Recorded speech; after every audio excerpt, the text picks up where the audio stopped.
క్షమవశీకృతిర్లోకే క్షమయా కిం న సాధ్యతే. ఈ శ్లోకం మహాభారతంలోని విదుర నీతిలో ఉంది. దీని అర్థం, ఈ లోకంలో సహనం ఎవరికి ఉంటుందో వారు ఈ ప్రపంచాన్నే జయించగలరు. ఓర్పుతో సాధించలేనిది ఏదీ లేదు. ఏదైనా ఒక గొప్ప పని చేస్తున్నప్పుడు దాని ఫలితం తక్షణమే రాకపోవచ్చు, కానీ సహనంతో వేచి ఉండటం వల్ల సానుకూల ఫలితాలొస్తాయి. తొందరపాటులో నిర్ణయాలు తీసుకుంటే అవి పొరపాట్లకు దారితీస్తాయి. సహనంగా ఉన్నప్పుడు పరిస్థితిని అర్థం చేసుకునే అవకాశం దొరుకుతుంది. తద్వారా తెలివైన నిర్ణయాలు తీసుకోవచ్చు. గొప్ప విషయాలేవీ రాత్రికి రాత్రే జరగవు. విత్తనం నాటిన వెంటనే చెట్టుగా మారదు. మొక్కగా మారి ఎండ వానలను సహనంగా భరిస్తేనే వృక్షంగా ఎదుగుతుంది. అంతేకాకుండా బంధాలలో అపార్థాలు వచ్చినప్పుడు ఓపిక పట్టాలి.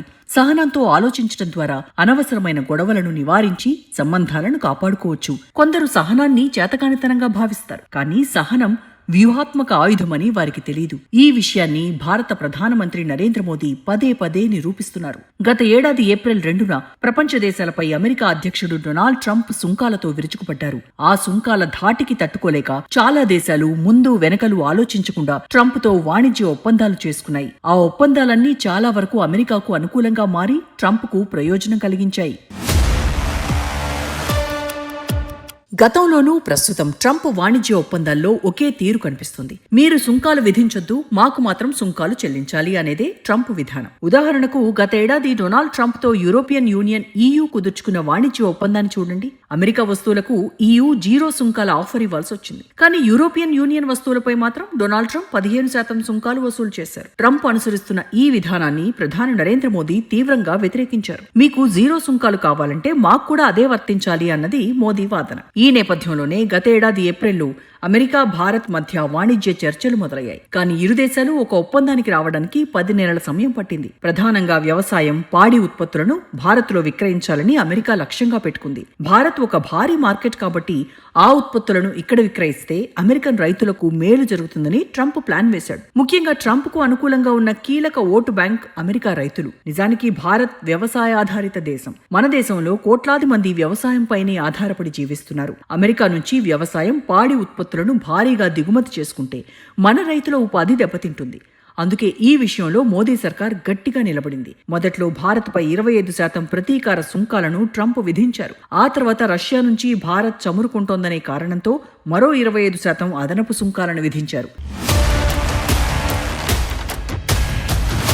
ట్రంప్ తన సుంకాల విధానంతో భారత్ను టార్గెట్ చేస్తూ నిత్యం విమర్శలు గుప్పించేవాడు. అదే సమయంలో ప్రధాని మోదీని మాత్రం తన గొప్ప మిత్రుడిగా ప్రశంసిస్తూ ఉంటారు. ఇది ట్రంప్ రాజకీయ శైలి.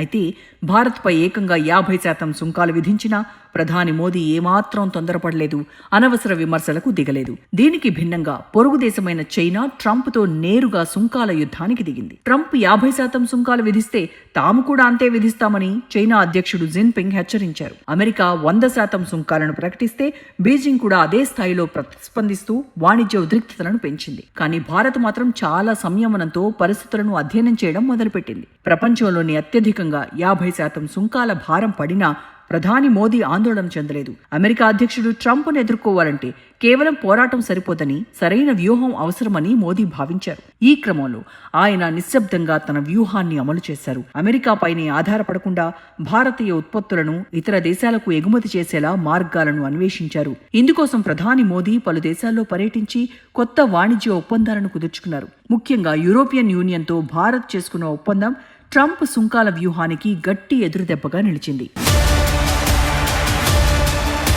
అమెరికా ఎప్పుడూ యూరోపియన్ యూనియన్కు ప్రధాన మార్కెట్గా ఉంటూ వస్తోంది. అయితే గ్రీన్లాండ్ విషయంలో ట్రంప్ అనుసరించిన దూకుడు విధానంతో యూరోపియన్ దేశాల్లో అభద్రతా భావం, భయం మొదలైంది. అమెరికా నుంచి భవిష్యత్తులో ముప్పు ఎదురవుతుందన్న భయం ఆ దేశాలను వెంటాడింది. దీనివల్ల యూరప్కు నమ్మకమైన ప్రత్యామ్నాయ మార్కెట్లు అవసరమయ్యాయి. ప్రస్తుతం ప్రపంచంలోనే అతిపెద్ద వినియోగదారుల మార్కెట్లలో ఒకటిగా ఉన్న భారత్ ఎంతో నమ్మకమైన భాగస్వామిగా వారికి కనిపించింది. మిత్ర దేశాలకు, వ్యూహాత్మక భాగస్వాములకు ప్రధాని మోదీ ఇచ్చే ప్రాధాన్యం గురించి యూరోపియన్ దేశాలకు స్పష్టమైన అవగాహన ఉంది. ఈ నేపథ్యంలోనే జనవరి 27న భారత్ యూరోపియన్ యూనియన్ మధ్య ఫ్రీ ట్రేడ్ డీల్ కుదిరింది. అమెరికా వాణిజ్యపరంగా కఠినంగా వ్యవహరిస్తే ఫ్రీ ట్రేడ్ డీల్తో యూరోపియన్ ఉత్పత్తులను భారత్కు ఎగుమతి చేసుకునే అవకాశం ఏర్పడుతుంది. అదే సమయంలో భారత ఉత్పత్తులను అమెరికాకు బదులుగా యూరప్కు ఎగుమతి చేసుకునే వెసులుబాటు లభిస్తుంది. ఒకవేళ ఇది పూర్తిగా అమల్లోకి వస్తే ట్రంప్తో వాణిజ్య ఒప్పందం కోసం భారత్ వేచి చూడాల్సిన అవసరం కూడా ఉండదు. యూరోపియన్ యూనియన్ అంటే 27 దేశాల శక్తివంతమైన కూటమి.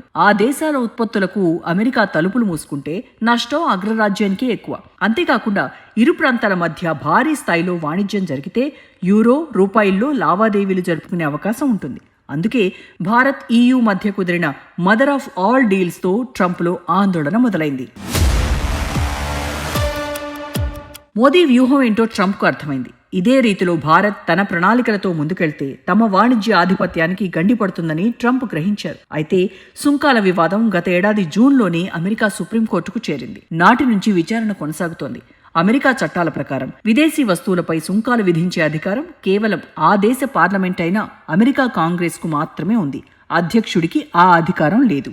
అందుకే ట్రంప్ విధించిన సుంకాలు చెల్లవని, కోర్టు వాటిని రద్దు చేసే అవకాశాలు ఎక్కువగా ఉన్నాయని నిపుణులు మొదటి నుంచి చెబుతూ వస్తున్నారు. అందుకే ట్రంప్తో వాణిజ్య ఒప్పందం కోసం భారత్ అంత తొందరపడలేదు. భారత్ తన వస్తువులను ఇతర దేశాలకు ఎగుమతి చేస్తున్నప్పటికీ అమెరికా మార్కెట్ను మాత్రం కోల్పోవాలని అనుకోలేదు. అదే సమయంలో అమెరికాతో సత్సంబంధాలను వదులుకోకూడదని భావించి అనుకూలమైన ఒప్పందం కోసం ప్రయత్నించింది. కానీ మొదట్లో భారత్ ట్రేడ్ డీల్ పై ట్రంప్ మొండిగా వ్యవహరించారు. అయితే మదర్ ఆఫ్ ఆల్ డీల్స్ వంటి పరిణామాలు ట్రంప్ను దిగొచ్చేలా చేశాయి. చివరికి భారత్తో ఒప్పందానికి అంగీకరించి 50% ఉన్న సుంకాలను 18% ట్రంప్ తగ్గించారు. దీనిపై భారతదేశంలో విస్తృత చర్చలు జరుగుతున్నాయి. అయితే ట్రంప్ చేస్తున్న ప్రకటనలు, భారత్ వెల్లడిస్తున్న వివరాలకు పొంతన లేకపోవడంతో కొంత గందరగోళం నెలకొంది. మార్చి మధ్యలో ఇరు దేశాలు ఈ డీల్ పై సంతకాలు చేయాల్సి ఉంది. ఆలోపు అమెరికాతో వాణిజ్య ఒప్పందంలోని ముఖ్య అంశాలన్నీ ఒక కొలిక్కొస్తాయని అంతా ఆశిస్తున్నారు.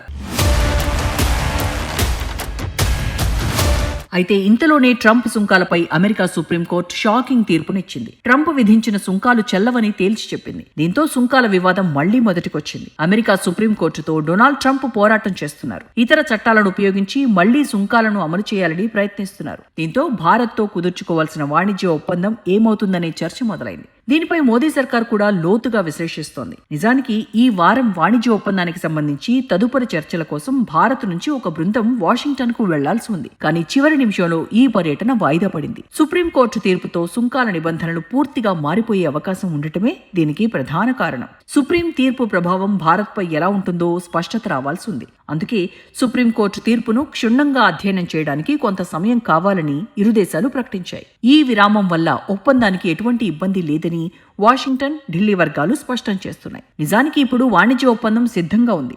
కానీ పరిస్థితులు పూర్తిగా మారిపోయాయి. ఒక రకంగా చెప్పాలంటే అమెరికా సుప్రీంకోర్టు తీర్పు భారత్కు కొత్త అవకాశాలను కల్పించింది. గతంలో చర్చలకే వీలు లేకుండా అమెరికా కొన్ని కఠినమైన నిబంధనలను విధించింది. కానీ ప్రస్తుత పరిణామాలతో భారత్ కోర్టులోకి బంతొచ్చింది.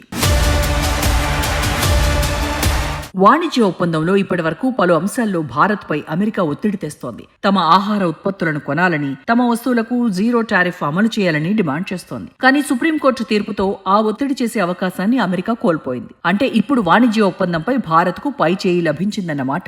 భారత్ ఇన్నాళ్లు సహనంతో వేచి ఉన్నందుకు లభించిన ప్రతిఫలం ఇది. ఇప్పుడు ఒప్పందం ఎలా ఉండాలో భారత్ నిర్ణయించే పరిస్థితికి చేరుకుంది. ఈ విషయాన్ని వారం రోజుల క్రితమే ట్రంప్ కూడా అంగీకరించారు. భారత్తో వాణిజ్య ఒప్పందం ఉంటుందని, అయితే అందులో కొన్ని మార్పులు చేర్పులు ఉండొచ్చని అమెరికా అధ్యక్షుడు స్వయంగా వెల్లడించారు. అమెరికా సుప్రీంకోర్టు తీర్పు భారత్కు ఎలాంటి సానుకూలతలను తీసుకొచ్చింది, దీనివల్ల మనకు కలిగే లాభాలేంటి, వీటిని విశ్లేషిస్తే 2 స్పష్టమైన అంశాలు కనిపిస్తున్నాయి. మొదటిది సుంకాలు తగ్గటం. సుప్రీంకోర్టు తీర్పు తర్వాత కూడా సుంకాలపై డొనాల్డ్ ట్రంప్ వెనక్కి తగ్గలేదు. మరో చట్టాన్ని ఆధారం చేసుకుని సుంకాలు విధించడానికి సిద్ధమయ్యారు. అందులో భాగంగా అమెరికాతో వాణిజ్యం చేసే దేశాలన్నింటిపై 10% సుంకాలు విధిస్తానని తొలుత ప్రకటించారు. ఆ తర్వాత కొన్ని గంటలకే దాన్ని 15% పెంచారు. అయితే భారత్, అమెరికా మధ్య కుదిరిన ఒప్పందం ప్రకారం మన ఎగుమతులపై 18% సుంకాలు చెల్లించాల్సి ఉంది. కానీ ఇప్పుడు ట్రంప్ విధించిన 15% సుంకాలే అమల్లోకి వస్తాయి.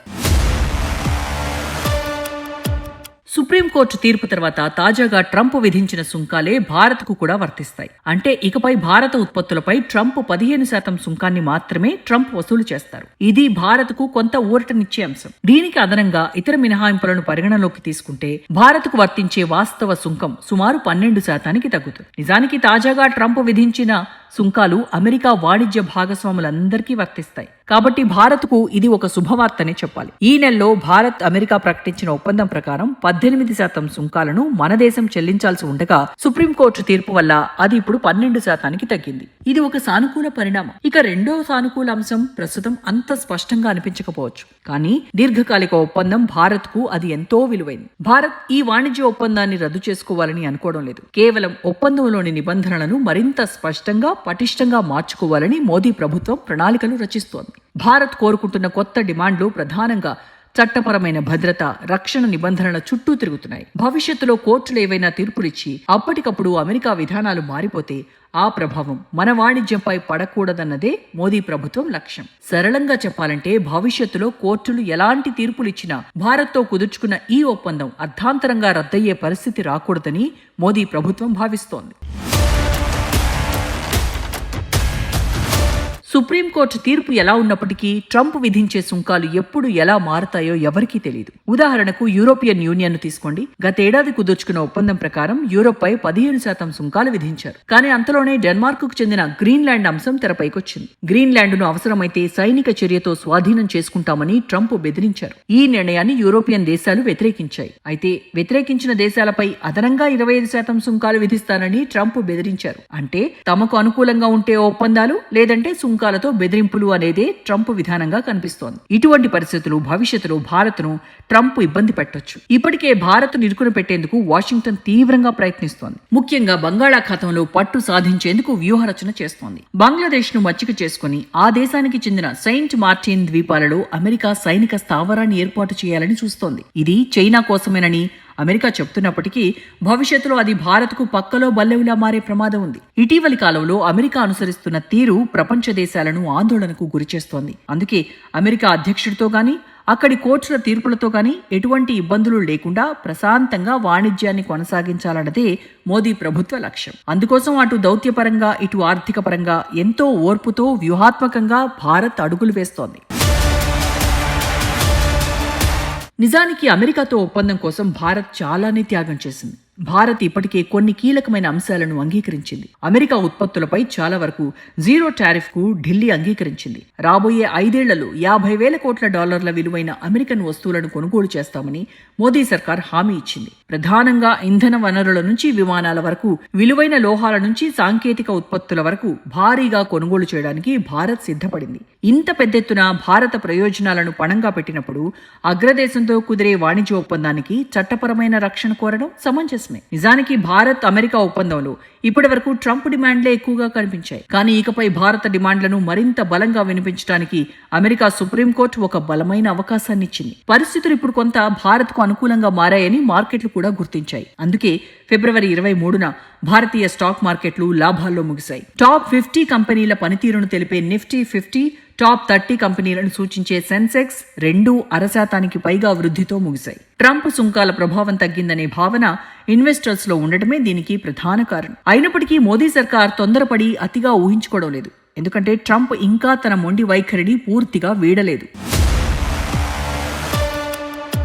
అధ్యక్షుడు డొనాల్డ్ ట్రంప్ తన సొంత దేశంలోని అత్యున్నత న్యాయస్థానంతోనే పోరాటం చేస్తున్నారు. ట్రంప్ తాజాగా విధించిన 15% సుంకాలు కేవలం 150 రోజుల వరకు మాత్రమే చెల్లుబాటు అవుతాయి. ఆ తర్వాత ఈ సుంకాలు కొనసాగాలంటే అమెరికా కాంగ్రెస్ తప్పనిసరిగా ఆమోదించాల్సి ఉంటుంది. ప్రస్తుత పరిస్థితుల్లో అమెరికా కాంగ్రెస్ నుంచి ఆమోదం లభించే అవకాశం తక్కువగా ఉంది. అమెరికా కాంగ్రెస్ లో ప్రతినిధుల సభ, సెనేట్ అనే 2 సభలు ఉంటాయి. ప్రతినిధుల సభలో ట్రంప్ కు మెజారిటీ ఉన్నప్పటికీ సెనేట్ లో లేదు.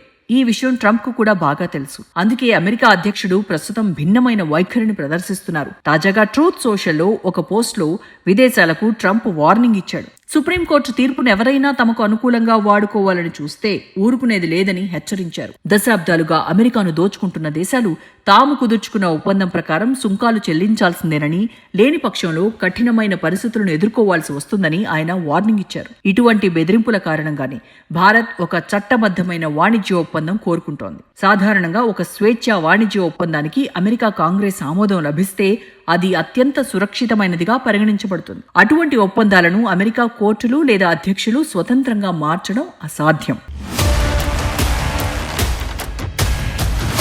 అమెరికా కాంగ్రెస్ ఆమోదించిన వాణిజ్య ఒప్పందాన్ని రద్దు చేసే అధికారం కేవలం ఆ దేశ పార్లమెంటుకే ఉంటుంది. అందుకే మోదీ ప్రభుత్వం అటువంటి చట్టబద్ధమైన ఒప్పందం కోసం ప్రయత్నిస్తోంది. ప్రస్తుతం ట్రంప్ చేస్తున్న బెదిరింపులను, ఇస్తున్న హెచ్చరికలను భారత్ నిశితంగా పరిశీలిస్తోంది. ఓవరాల్ గా చూస్తే వాణిజ్య ఒప్పందాన్ని భారత్ ఎంత తెలివిగా తనకు అనుకూలంగా వాడుకుంటుంది అన్నదే ఇప్పుడు అందరిలో ఉన్న అసలైన ప్రశ్న.